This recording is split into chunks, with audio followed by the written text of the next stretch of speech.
Well, folks, welcome to one more edition of Politics and Ron McBerto. Is your host. Thank you so kindly for being a part of the show. We're going to have a great show for you today, as usual. Folks, let me tell you, it's been a rough morning. I have one of our great listeners out here with me today, El Senor. you know, I think I'm going to kill Norman, man. Norman is over here helping me build a fence, and you know what? That's what we did all morning. And that's what I did just before I ran up here to finish preparing for the show. I did most of it at midnight last night. But hey, we're going to have a great show for you today. I could not do any of this without having great people surrounding us saying, you know what? We want to support what you're doing. We want to make sure that you get things done. Welcome, Maywood. Welcome, Maywood. E2247, welcome aboard. AVQ, also known as Rodnin. Welcome aboard, Miguel Rodnin. Of course, we are here with Gabi. That keeps changing names. Wide awake. Afternoon, everyone. I hope you are wide awake. Yvette Avery Herod, my good union friend, the one that's going to make sure employers do right by employees. Vis-a-vis, we need to convert everything away from what's also known as antiseptic slavery. Anyhow, let's get busy. Michael Rudnin says WikiLeaks lead witness is U.S. case against Julian Assange admits to fabricating evidence against him in exchange for a deal with the FBI. I haven't found anything on the mainstream network media sourcing saying this. Only a couple of independent news. Assange, Julian Assange, free Assange. Of course, you won't hear things like this on the mainstream media because that narrative has already sailed. It takes independent media and others to put that out. The reason I'm reading that, I'm not an Assange fan, but I am supporting the movement. Anyhow, Michael Rodden also said, Vitaly Epstein. First of all, Assange is a political prisoner of the collective West. Second, the American elite hell-bent on punishing him to make an example why it is costly to go against the oligarchy. And third, you can see the mainstream media is under total oligarchic control and you cannot trust a single word from it, even if it seems to make sense, because it will be manipulating facts to ensure to get the oligarchy agenda in your head. Exactly. That is so prescient. In your head. Continuing, I grew up in a totalitarian regime with double speak. It is now exactly the same in the U.S. how it was in Brezhnev's times. Good afternoon to you as well, Miss Avery. Abuse and torture. U.S. reacts to Donald Rumsfeld's death.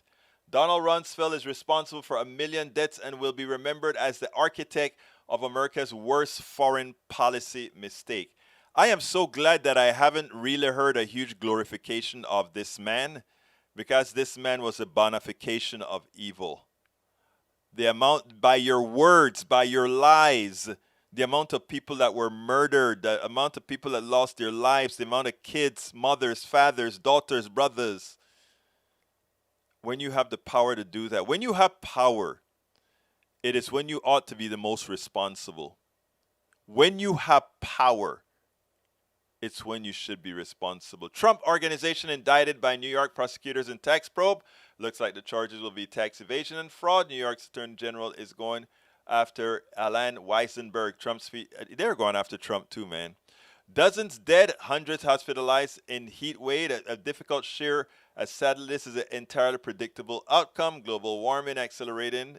Infrastructure crumbling. These heat waves are only going to get worse. I agree. Senator Kirsten Sinema slammed false pressure to reach filibuster. Proof 60 votes since newly unearthed 20. I saw the video last night. Here she is talking about, the filibuster needs to be used when she actually thought it was an anarchism back then. So that was a good find. Okay, Deborah John, welcome aboard. Most peaceful episode yet. Let's see what else we got here. E2247, hello relatives. Gosh, but I hope this will be a great visit today for once. We're going to always have great visits with you, brother. Always. Maywood, hello from Long Beach. Peggy Lopez, hi all. I am on again. You can teach this old dog a new trick. I have a lifetime of being late. Love you, girl, late or not.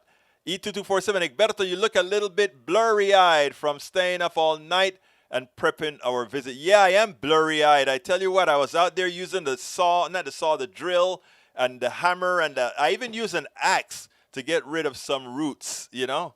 But you know what? We're politics done right. You know I got to keep politics done right on schedule. So I told Norman, you know what time it is. I got to get up there an hour and get things done. But the sun and being, you know how that goes, but brothers and sisters. E2247, sleep tight tonight. I'll try. And of course, Gabby wants me, you know who that is, to use some hydroxychloroquine. Oh, yeah, right. Biden's Postmaster General Lewis is already costing Democratic Party candidates a loss of support. The joy is Biden's Postmaster General now. Why does Biden refuse? Another one from E2247. Why does Biden refuse to replace alleged Democrat Ron Bloom as chair of the Post Office Board of Governors? Bloom is vice chair. I think they're making sure to dot their I's and cross their T's. We'll see. Facebook now telling users that someone they know is becoming an extremist. Really? Now Facebook is going to get involved with that, huh? Okay, did Brookfield use Qatari dollars to lease a Kushner bill? I don't know. I'm not going there. Not going there today, brother. But hey, man, you guys keep writing, but I love you. Revolving Door Project 2 weeks ago published to ditch the joy. I hear you. Okay, going down. Nanette Bird Smith, welcome aboard. E2347, HR 2230, the Joy Act 9 co-sponsors. Okay, all right, what's today's show about, folks? What's today's show about? Title of the show, Aron Solomon on Obamacare SCOTUS Decision. He has a point of view. New HCDP Chair, Harris County Democratic Party Chair. He has some words to say about winning Harris County. We are a bellwether county.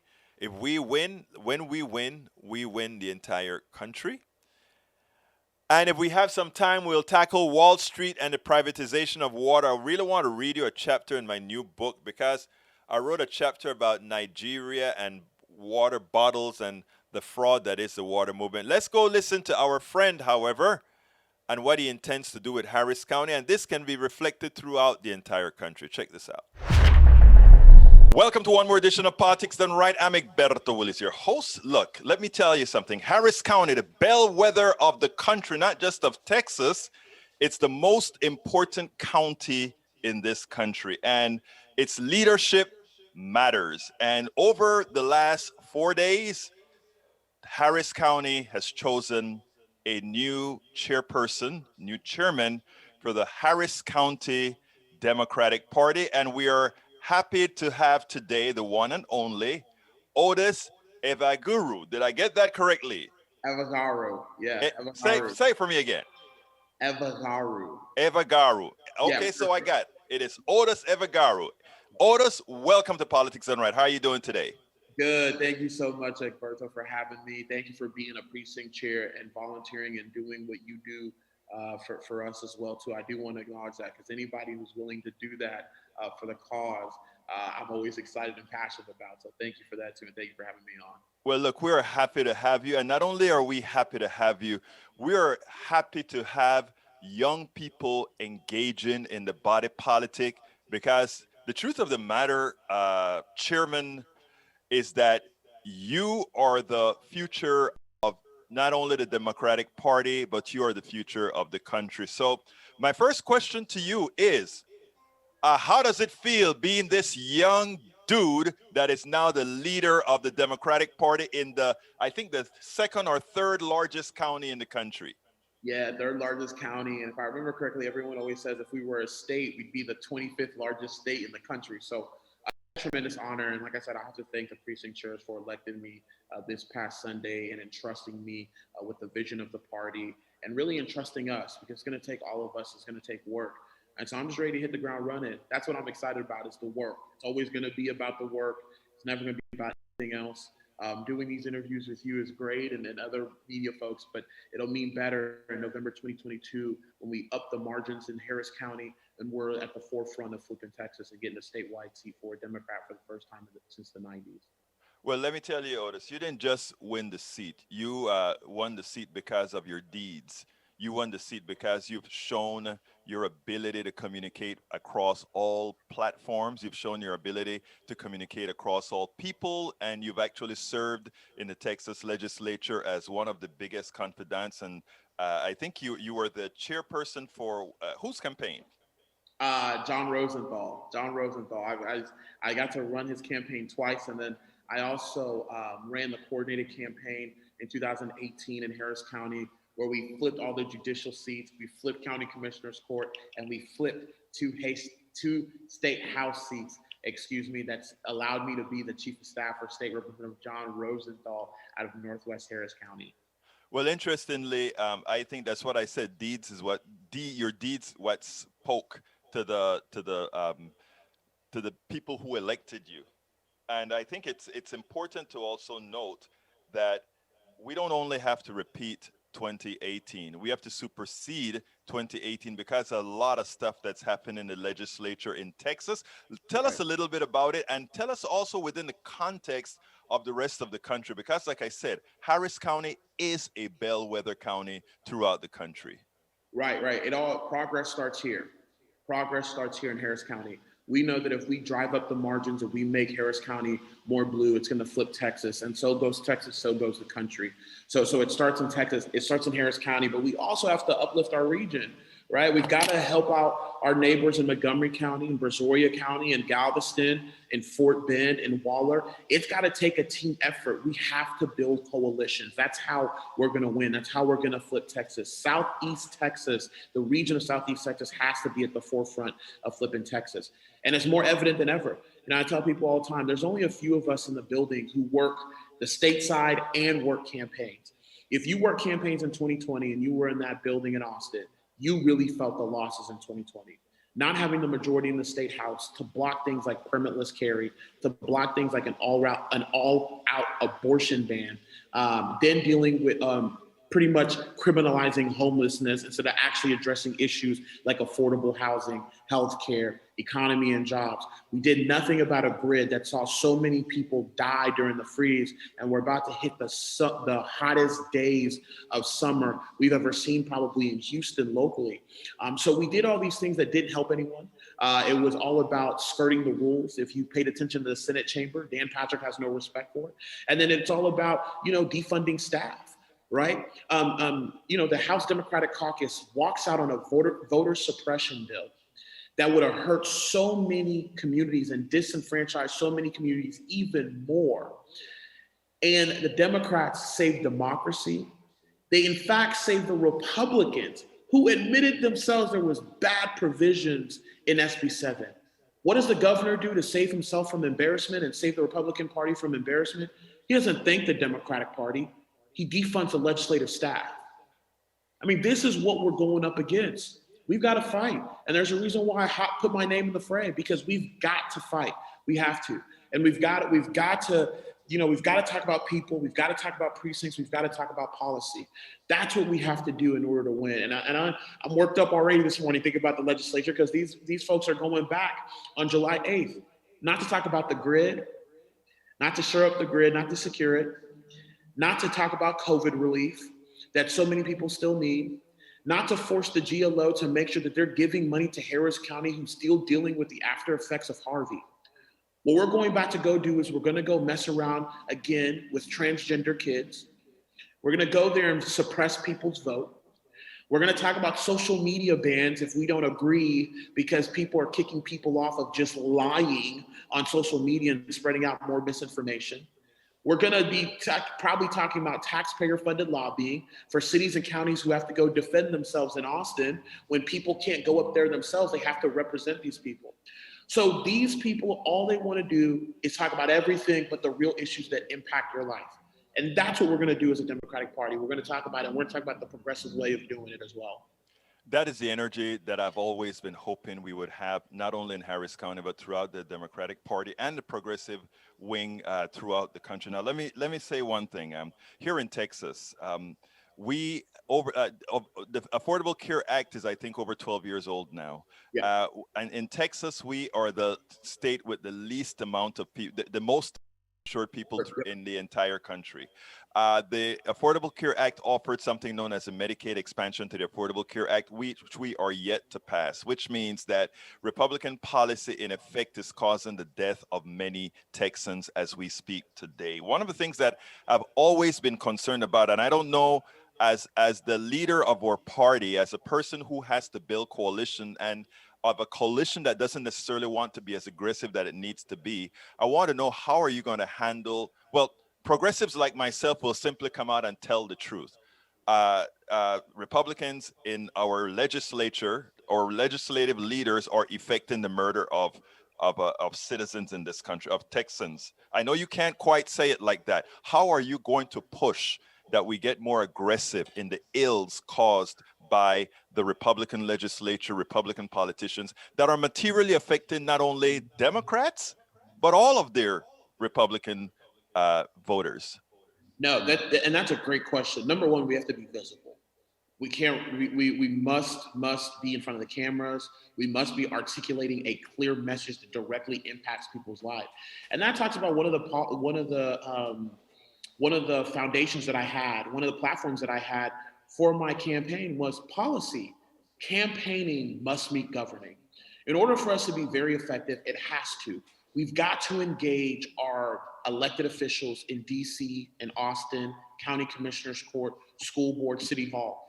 That's how we're going to get stuff done. It has to happen. It can't just be about campaigning. We must impact policy. You know, I say this all the time, and and I love how you talked about the Republicans. If you look at rural Republicans, go look at their voting history inside that building when it comes to Medicaid expansion, just what you're talking about. Hospitals are closing in their districts.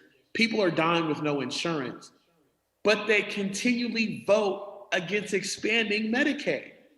That's because it's not good enough to just rally and protest. We must do those things, don't get me wrong. We've got to be in that building. We have to apply consistent pressure on our elected leaders. We have got to be passionate. We've got to fight. And we've also got to talk about issues that directly impact people's lives. Where have we haven't been talking about the economy and jobs, Berta.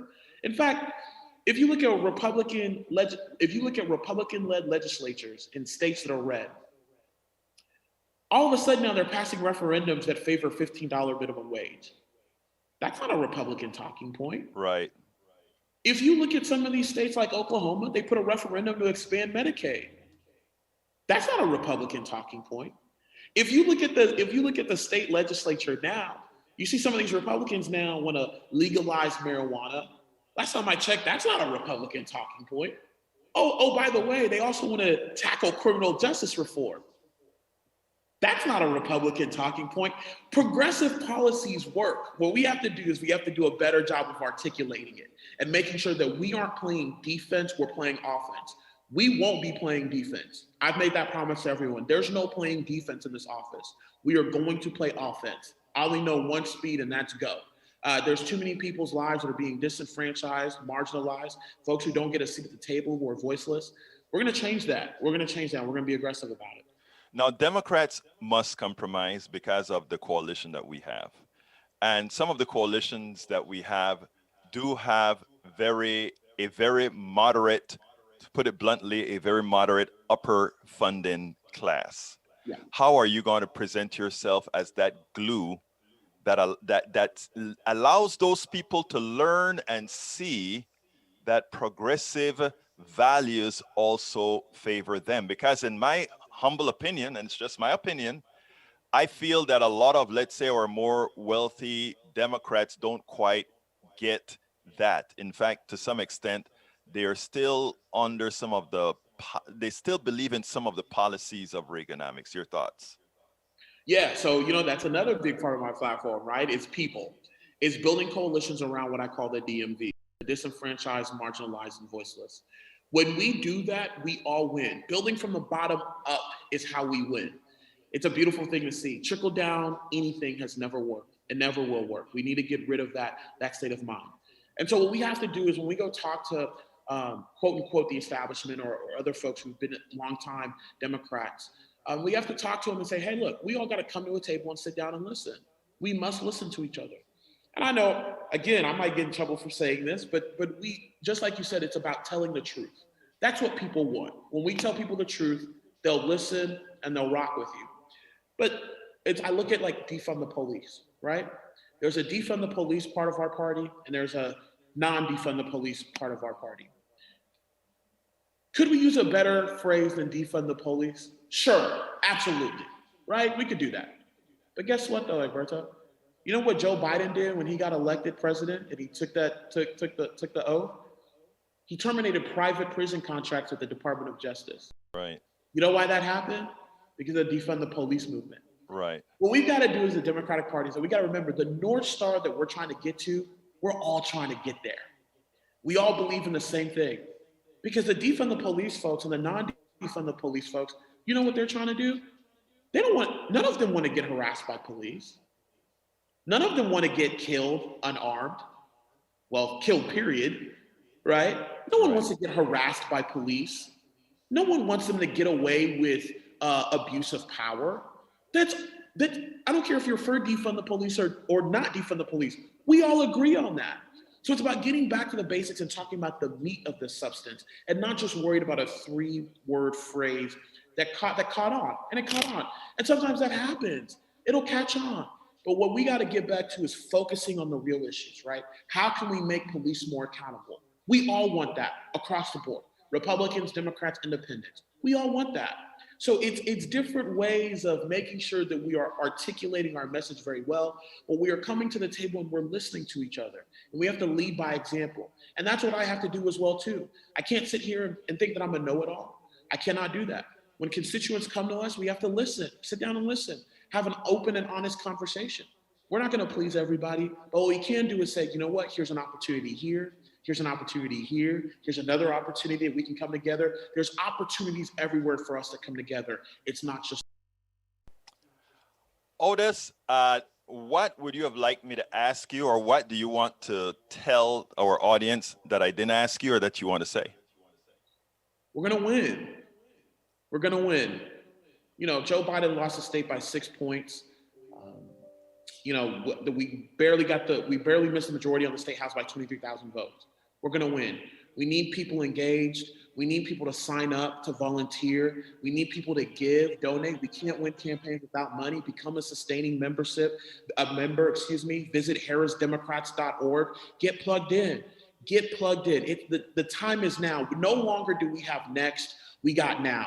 So we're going to win. We're going to win. We're going to have a comprehensive plan. We're going to make sure that we're electing Democrats up and down the ballot in Harris County. We're going to make Harris County go even more blue, and better believe we're going to be at the forefront in making sure that Texas flips, because as Texas goes, so goes the country. The Attorney General of Texas, Ken Paxton, said that he prevented Trump from losing Texas by not allowing 600,000 votes out of Harris County that would have flipped the election. That tells you something. Odus Evbagharu. Yes, sir. Thank you so kindly for having been on Politics Done Right, the new chairperson, the new chairman of the Harris County Democratic Party. Thank you so much, Alberto. I'll see you soon. Let me tell you, it is wonderful seeing young people stepping up.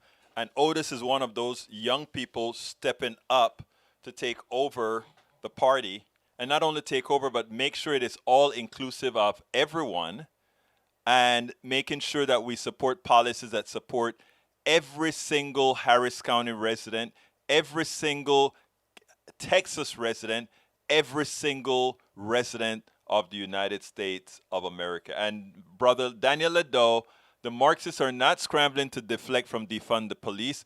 I think you should listen to a woman named Brittany Packnett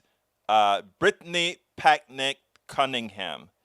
She spoke on the police, the defund the police, more eloquently than anyone. In which industry where you put investments of large amounts of money, do you think they are successful after their return on that investment has proven a failure? Defund the police pretty much means take the money that you're giving the cops to kill people and put it into services that prevent crime. That's what we should be doing. Okay, our next guest is Aron Solomon. We'll talk. Well, let me see first if I have. Thank you for the kind words, E2247. Let's see what else we have. Yes, Bruce, we are going to make sure everybody's registered to vote. In fact, I am a voter registrar as well here in Texas. And guess what? My guest yesterday, Matthew Dowd, he in his little town in Texas where he lives now. I mean, he flies to New York for MSNBC and all these things all the time, but he resides now in Texas, and he actually registered people now to vote in Texas because he said he's going to do whatever it takes in Texas to make sure Texas turns blue. This former Republican says he wants to make sure Texas turns blue because the Republicans are a clear and present danger. They are anti-democratic, and if you follow what's going on right now, they are in fact anti-democratic. Michael Rundle says, if you want less crime, get people out of poverty. The desperation that comes from poverty is leading cause of crime. You hit the nail on the head, brother. Anyway, let's listen to Aron Solomon. Welcome to one more edition of Politics on Right. I'm Egberto Willis, your host. Thank you so kindly for being with us. We have a special guest today. You know, folks, you would think by now, several years, more than a decade after we have done what was necessary for people in this country, that we would not have to be talking about this issue today. We are here today with Aron Solomon.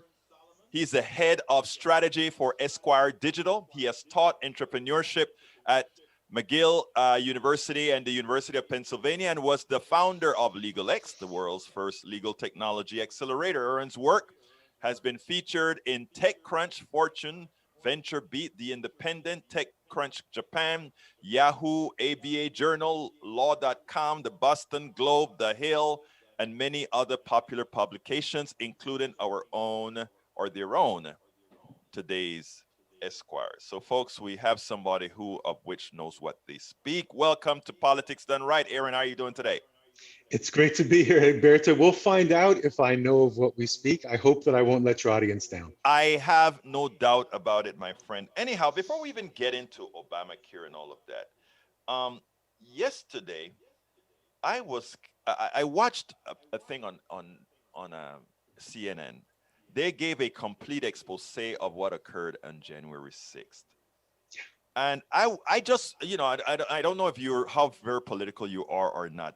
Doesn't matter. I just want to know, as a U.S. citizen, as an American, I don't know if you saw it last night or not, but what's your thoughts on January 6th from the perspective of us being the United States of America? So, I have a very interesting perspective on that. I've lived all over the world. I've lived in places like Beijing, and I just came back from living almost 4 years in Berlin, where there's, a lot of Americans as well. And it's such a visceral thing the closer you are to the events that happened in January. So I am, I think, a very political animal, as many of us are. And I think I'm still reeling at the slippery slope of democracy. It's very difficult to get back up when you start to slide down. And there's no doubt that the democracy did. And while things on their surface seem to have improved since January, we're, months now away from the 2022 midterms, right? It's going to be a very interesting time ahead.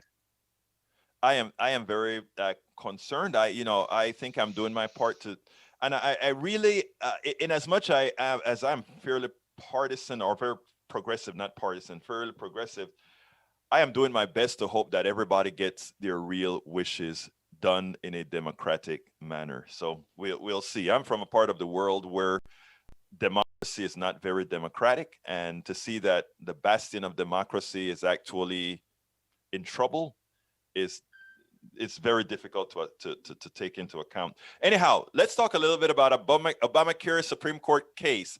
Your thoughts? I mean, I am not a lawyer. You are. I'm not. As soon as I heard what the results were, and I realized that they didn't touch Obamacare's, the guts of Obamacare, I was concerned. And when I got your email, it made the concern even worse. So why don't you tell us a little bit about what occurred in the Supreme Court? Yeah, I can certainly give a little bit of background about it. So, what was really at issue here was this notion of the individual mandate. And anybody who knows anything about Obamacare and the ACA knows that the individual mandate is the provision requiring individuals to have insurance. And if they didn't, until 2017, there was a $695 fine levied by the IRS. That's changed. What's happened since 2017 is that that penalty has zeroed out. And it's important because this really became a linchpin in the case. What the court said was, there's been a trilogy of cases that have actually looked at whether or not Obamacare was going to survive. This is number 3. There was a case called National Federation of Independent Businesses versus Sibelius back in 2012. And then there was King versus Burwell in 2015. And then this case, California versus Texas, which was decided last week. Right now, as it stands, Obamacare survives, and the approximately 30 million Americans who are involved in the program in one way or the other got to wake up on Friday morning and realize that they still had health insurance. But is this going to be written in stone forever? Absolutely not.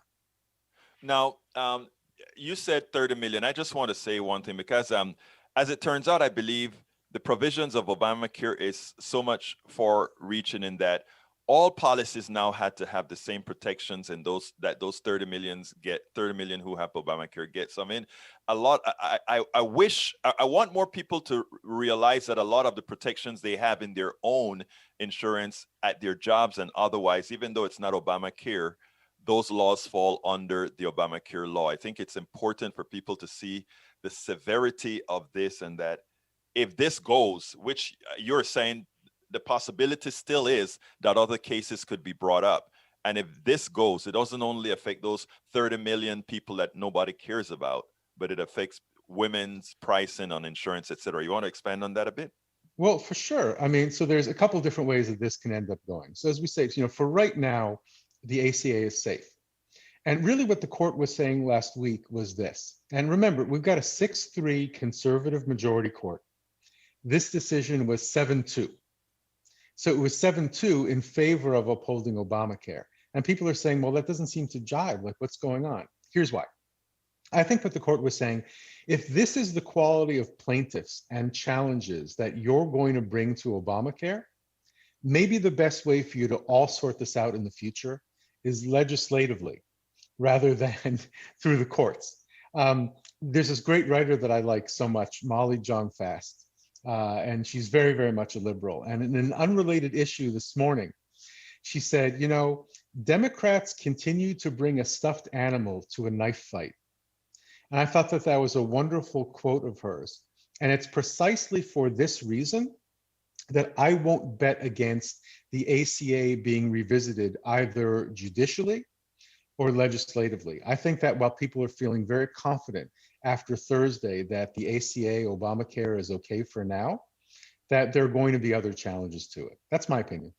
Well, I think your opinion is well placed, and that's one of the reasons I wanted you on, because I think I think people need to get this in the back of their heads, because what happens is a lot of folks would vote for certain candidates because they think, okay, Obamacare is safe. I can vote on other issues now that I want to, of what I want.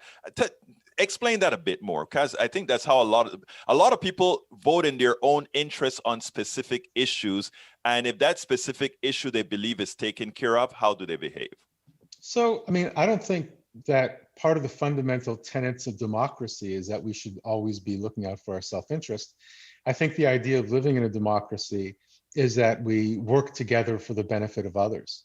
So, even if only 30 million, in quotations, or only 30 million people were affected by Obamacare, there's a huge interest in society in making sure that everybody has health coverage. I mean, like I said, I've lived in lots of parts of the world where health coverage is a given.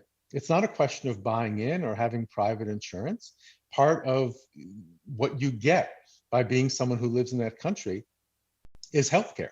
So I think that benefits not only the people who have and need the healthcare, but benefits the society as a whole. I think that we can't be as myopic as we tend to be in a democracy that's under siege from the things that happened in January and before that.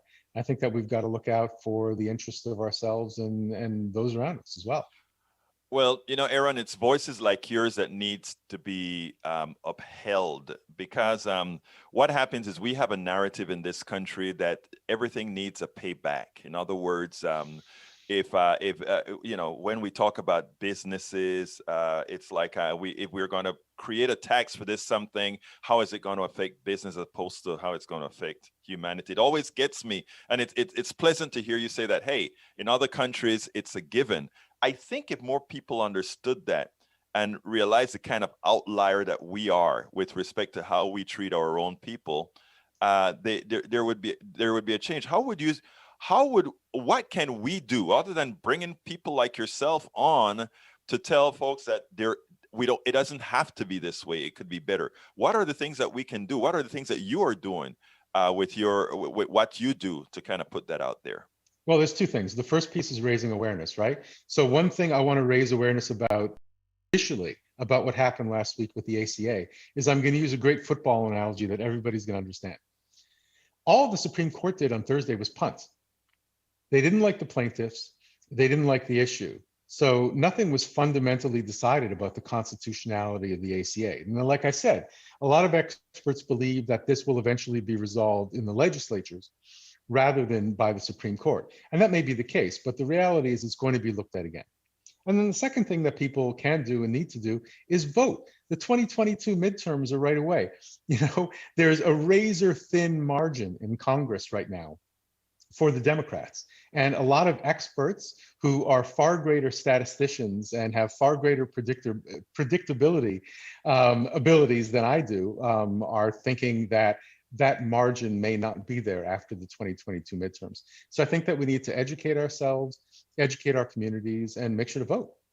What is interesting is if people listen to what you're saying, first of all, I think there's a good possibility that, I think there were two other times in history where the party in power, the party in presidential power in the entire government, they actually held on to it. I think it was during 2000 when Bush was elected. And I don't remember what the other year, I think it was under Clinton as well, where they maintained. And each time there was something special that caused it. Don't you think that right now this pandemic may be one of those issues where people don't follow that rule, if you will? I think so. I think the pandemic has changed so many things about our personal behaviors and our social behaviors, and I believe as well about our political behaviors. I mean, plus we have seen things move forward in some ways. Just look what happened in Georgia for the special Senate election. That was truly historical. Can that kind of momentum continue moving forward? But we don't know. Here's the thing. Look, the Supreme Court still has about 18 cases left to go. Just this morning, when we're interviewing right now, having this conversation, about an hour ago, they came down the Supreme Court on the decision involving NCAA student athletes. It was a very narrow decision. More will come about that later on. There's still, at least a dozen cases to go. And then the next term begins in October, and we already know the Supreme Court has accepted hearing a case that's going to revisit Roe versus Wade and the fundamental ability of women in the United States of America to have an abortion. So anybody like me, by the way, who's surprised by this Supreme Court and thinks that they're following the dictates of the Chief Justice and actually acting with one voice of the court, I'm surprised by how centrist they've been in a lot of their decisions so far. But again, don't get fooled. It's a 6-3 conservative court with folks like Kavanaugh and Barrett. So when it comes down to these fundamental decisions we're going to see over the next 18 months that affect the law of the land leading into the 2022 midterm elections, there's a lot that could happen. So we have to be vigilant and we have to be diligent about education and, as I said, getting out to vote. I think you hit the nail on the head. I've been telling a lot of folks this is just a head fake. In other words, if we give those people who don't want these particular changes a little bit of, hey, they're not as bad as you can, when the real issues come about, I don't know about you, but what I've said is that the court is now, and as a lawyer, I'd like you to kind of comment on this. I've said that the way let's say McConnell stuffed the courts over the last several years was designed for minority rule. And the other thing that I've said is what we've set up is where we are going to legislate via the courts, because if any law is passed that quote unquote business does not like, there's a good possibility that you just have to throw it into court. And at worst, you get a freeze. At best, they just call the law unconstitutional. Your thoughts on that? So you raise a really, really interesting point here. Remember, one critically important thing about the way the Supreme Court of the United States functions. They don't have to hear any cases. Right. Really, they don't have to. They can pass anytime they want. So the notion, which I think is a little bit simplistic about the fact that if something happens in a district court and something happens at a United States appellate court and it's not good for the country, the Supreme Court will fix it. But the Supreme Court can just as easily pass on hearing that kind of case. Or, as I just said, the Supreme Court can take the case and could come up with this. This is a very, very unpredictable court so far, which is kind of fun to watch and fun to follow. But when we're dealing with, issues that involve civil rights and other fundamental rights, a little bit scary when you watch kind of the machinations of a court like this. Well, yeah. I mean, the truth of the matter is, let's take a look at HR1, right? I mean, if that doesn't go through, and even, well, let's back up. Even if that were to go through, isn't that really problematic that let's say for some magical reason we kill the filibuster and it's able to pass through the Senate when it goes into the Senate version? Isn't it true that the Supreme Court could just deem that unconstitutional? Yeah, and plus the filibuster is not going anywhere anyway. I mean, there's such a razor thin margin, and Manchin from West Virginia has made it super clear that even before he had the ally in Kristen Sinema, that the filibuster is not going anywhere. Well, yeah, they're using him as a straw man, right? Because there are a lot of them that want the filibuster as cover for things that they would prefer not doing, but want to say they're not doing it because of the filibuster, right? I had a piece published just after the election where President Biden became president. And I said, the only way to look at Manchin is one of two ways.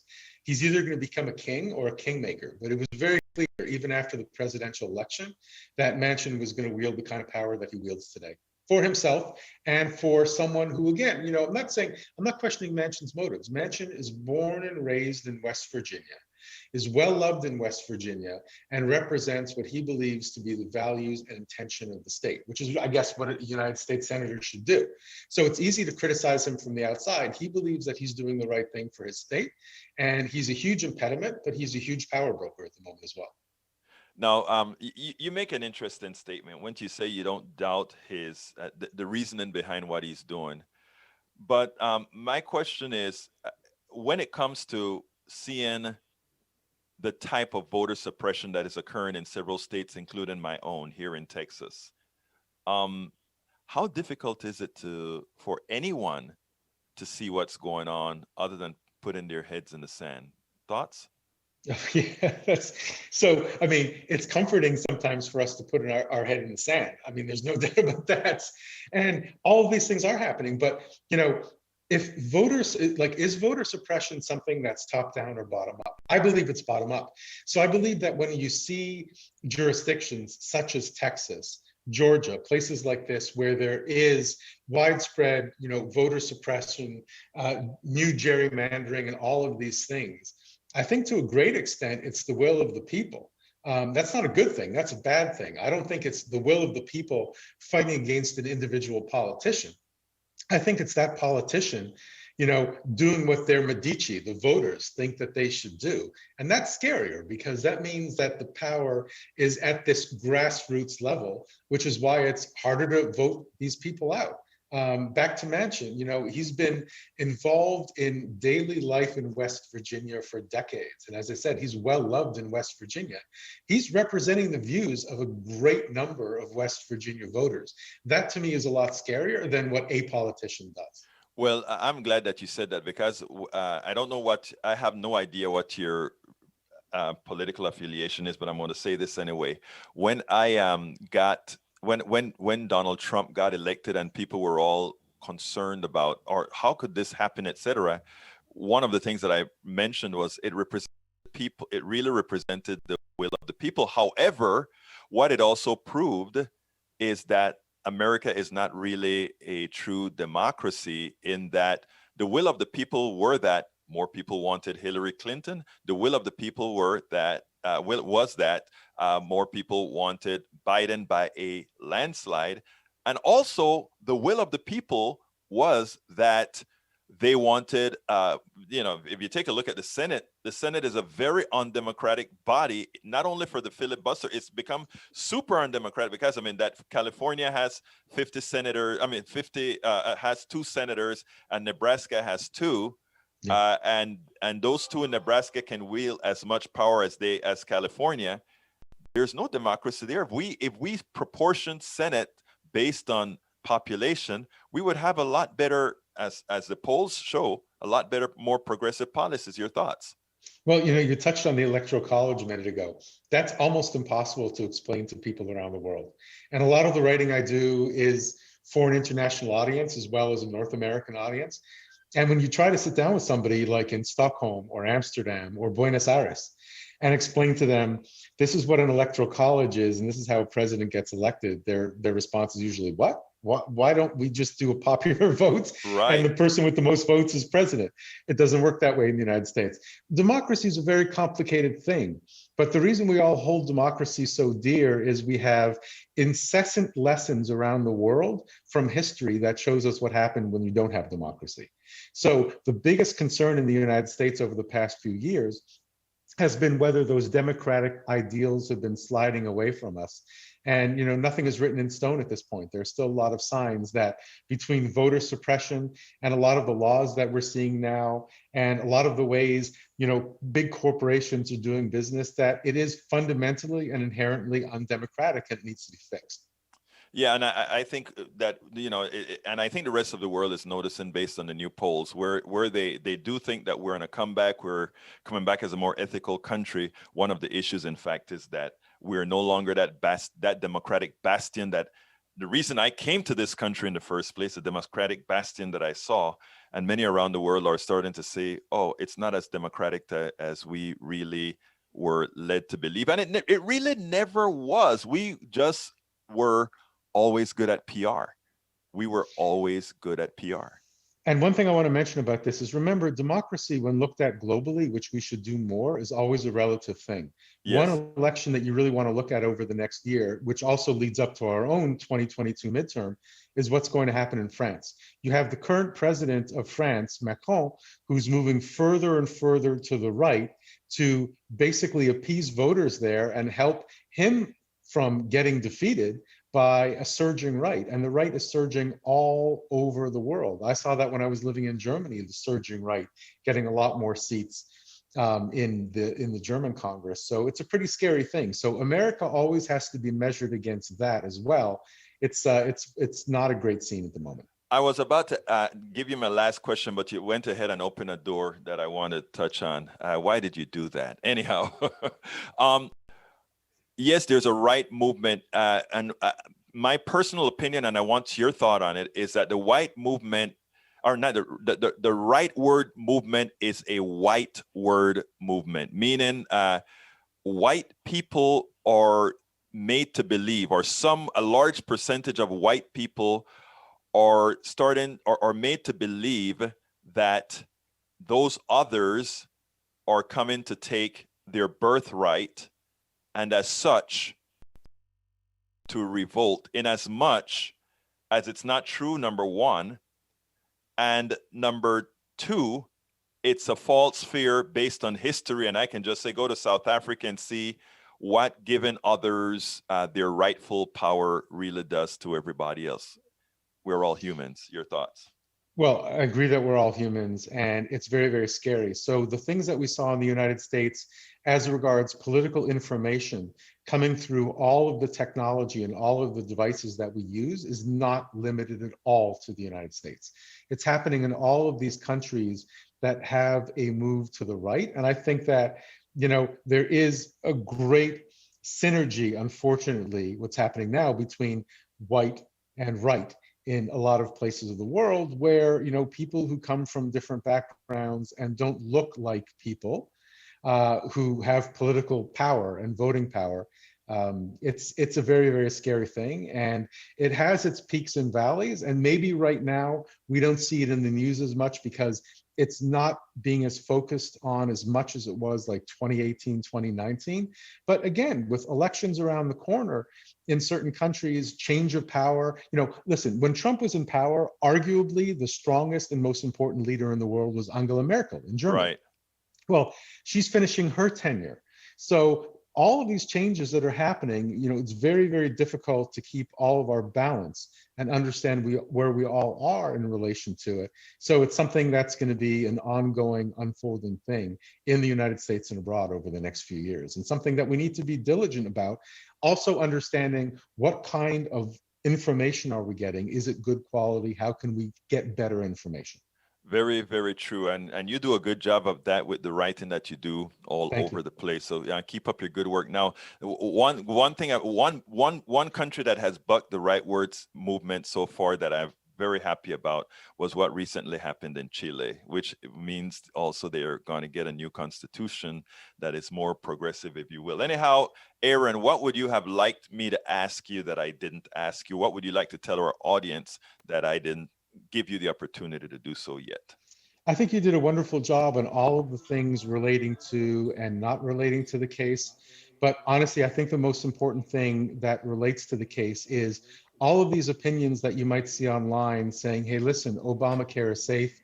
Well, we thought that, over the decade that Obamacare has been around. And I don't believe that Obamacare is safe in any way. Whether, again, it's going to be a judicial or a legislative response to things in Obamacare that give people coverage is something we need to watch out for. But I think anybody that's resting easy after Thursday's decision just needs to look at this court and the history of challenges to Obamacare to understand that something else will come sooner rather than later.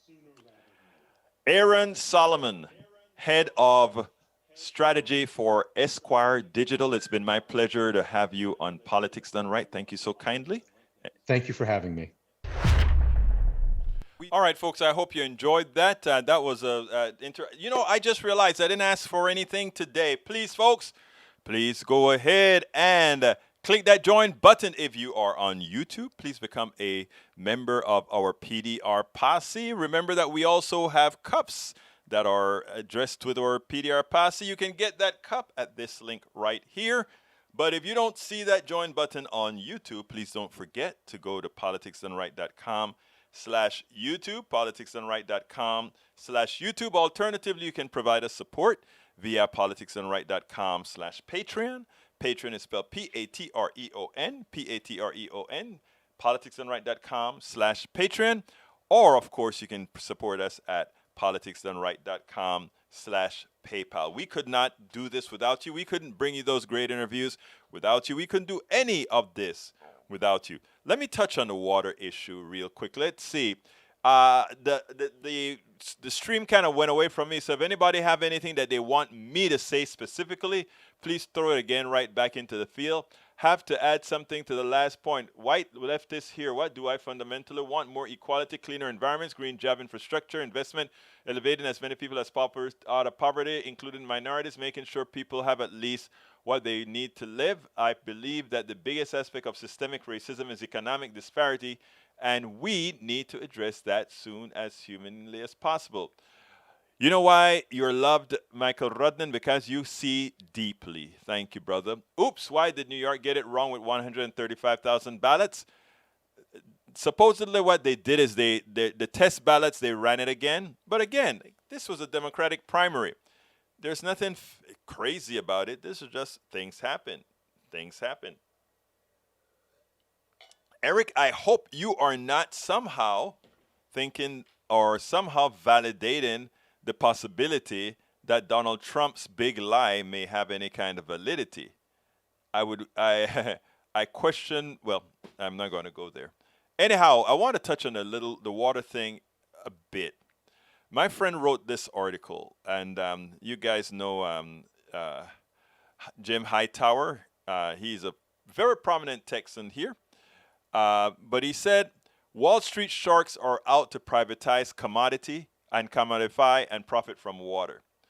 In my book, my latest book, How to Make America Utopia. I wrote an article, and actually I'm in a chapter, and I called it, I wish I had looked it up beforehand. Oh, does bottled water make you want real economic change now? That's on page, let's see what page that is on. That is on page 156. I want to read a piece of it because I said, we need a massive economic change that, in addition to removing power and unearned wealth, identifies and compensates based on one's innate worth, thereby ensuring a robust safety net. COVID-19 is bad, but there is the opportunity it presents.